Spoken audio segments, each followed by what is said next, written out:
আজকের আলোচনার প্রারম্ভের আলোচনায় ঈদের দিনের প্রস্তুতি, পোশাক, নতুন পোশাক, নতুন প্রস্তুতি।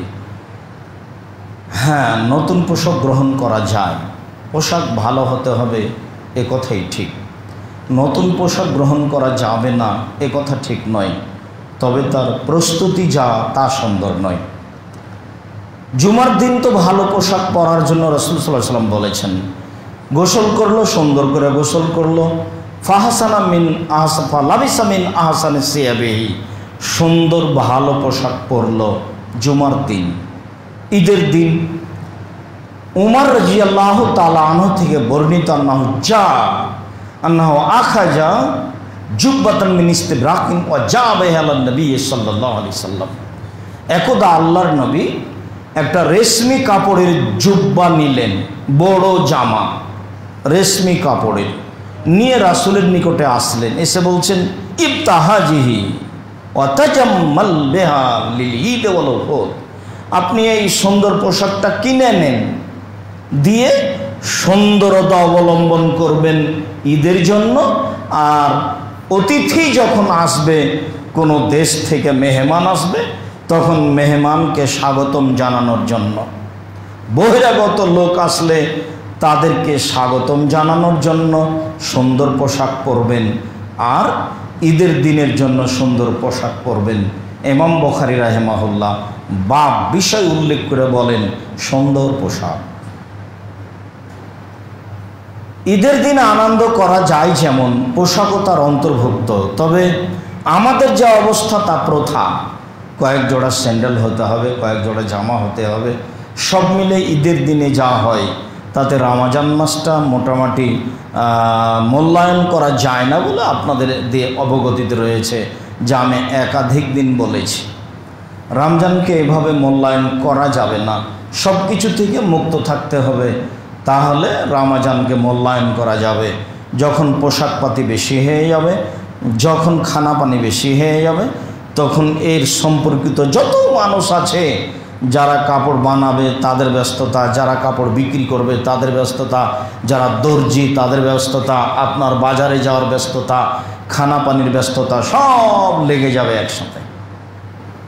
তবে সুন্দর পোশাক পরা যায়, নতুন পোশাক পরা যায়, ভালো পোশাক পরা যায়, এই কথাই ঠিক, যা বুখারীর হাদিসে প্রমাণিত হয়। রাসূল সাল্লাল্লাহু আলাইহি সাল্লাম বলেন, ওমর বলো কি, এটা তো রেশমি কাপড়, এইটা তো ইহুদি খ্রিস্টানদের জন্য, যারা এটা পরে তাদের জন্য পরকাল নেই, আমাদের জন্য পরকাল রয়েছে।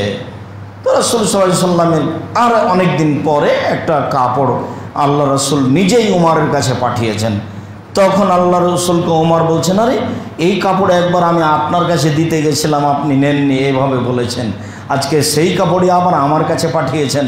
তো আল্লাহ রাসূল বললেন, দেখো ওমর, আমি তোমার কাছে পাঠিয়েছি পরানোর জন্য নয়, তুমি কোনো অমুসলিম ভাইকে দিয়ে দিবা, আর না হলে বিক্রি করে কাজে লাগিয়ে দিবা, আমি তোমাকে দিয়েছি, নিবা।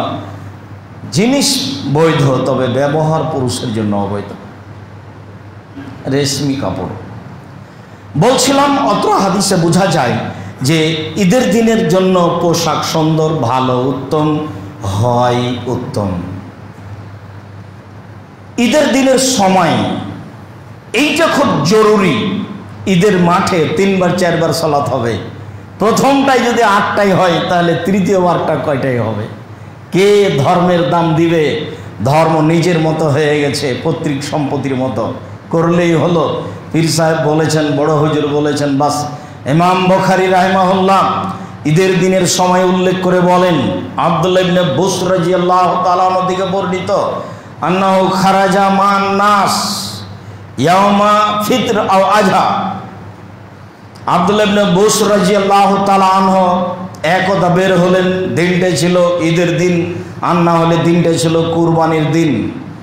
যখন তিনি ঈদের মাঠে গেলেন, ফান কারা ইবতাল ইমামে, ইমামের সালাত আদায়ের সময়টাকে অস্বীকার করে দিলেন, বললেন, তোমার এই সালাত আদায়ের এটা সময় নয়।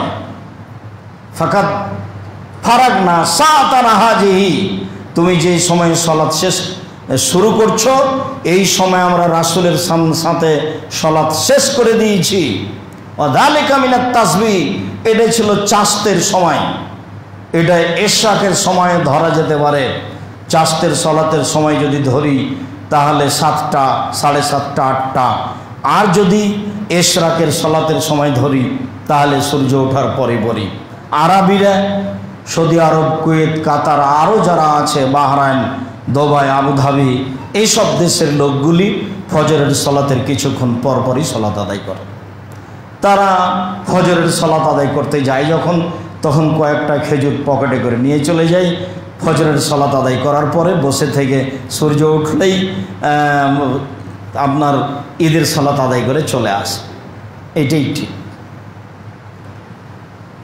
অত্র বুখারীর বিবরণে বোঝা যায় যে ঈদের সলাতের সময় হচ্ছে এদেশের সময় অনুযায়ী 6:30, 7টা, 7:30 এরকম সময় হতে পারে। তবে 7:30 বললে বেশি হয়ে যায়, 6টা, 6:30 এরকম সময়ে বলা যেতে পারে। প্রথম জামাতই শুরু হয় 9টায়, তারপরের জামাত আরও পরে, তারপরের জামাত আরও পরে। ঈদের সলাতের সময় এটা নয়। আর এক মাঠে একাধিকবার ঈদের সলাত হবে এরও প্রমাণ করা যাবে না। মানুষের জন্য ঈদের মাঠ হতে হবে, এ কথাই ঠিক।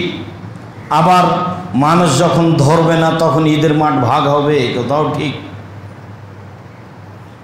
যদি জায়গা না হয় তাহলে স্কুল মাঠে পড়বে, যদি জায়গা না হয় কোনো খেলার মাঠে পড়বে, যদি জায়গায় না হলে নদীরে বালুর চরে পড়বে। ঈদের সলাত ফাঁকা জায়গায় খোলা মাঠে পড়তে হবে, এটাই সুন্নাত। বলছিলাম ঈদের সলাতের সময় রাসূল সাল্লাল্লাহু আলাইহি সাল্লাম, সাহাবী, তাবেঈগণ এক ঈদের মাঠে একাধিকবার সলাত আদায় করেছেন, এরকম ইতিহাস প্রমাণ হয় না। সাহাবী, তাবেঈ থেকে এমন কোনো ঘটনা আমাদের অবগতিতে নেই। প্রথম সলাতের সময়টাই সময় পার হয়ে গেছে, তাহলে বাকি সময়গুলির বৈধতা হতে পারে কি করে? রামাজানের মাসের ঘটনা, রামাজান মাস পার হয়ে গেছে, ঈদের চাঁদ দেখা গেছে। সাহাবীদের আশা অনুযায়ী সকাল 9:30, 10টা এরকম হবে। এই খবরটা যখন আল্লাহ রাসূল জানতে পারলেন যে ঈদের চাঁদ দেখা গেছে, তখন তিনি বললেন, এই সাহাবীগণ শোনো, তোমরা সিয়াম ছেড়ে দাও, তবে সলাত হবে আগামীকাল। কি বুঝলেন? 10টা, 10:30টার সময় তিনি জানতে পারলেন যে আমরা ভুল করে সিয়াম আছি, চাঁদ দেখা গেছে।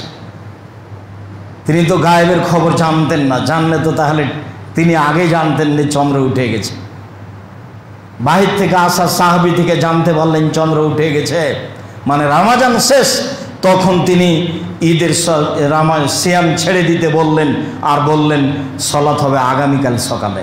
তার মানে সলাতের সময় পার হয়ে গেছে, তাই তিনি পরের দিন সলাত আদায় করবেন, এই ঘোষণা দিলেন।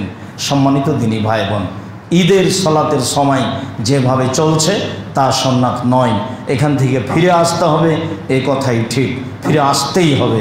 রাসূল সাল্লাল্লাহু আলাইহি সাল্লামকে মানুষ মানে না, সেটা ভিন্ন কথা। তার ইবাদত কীভাবে কবুল হবে সেটা ভাববার বিষয়। বলছিলাম ঈদের সলাতের সময়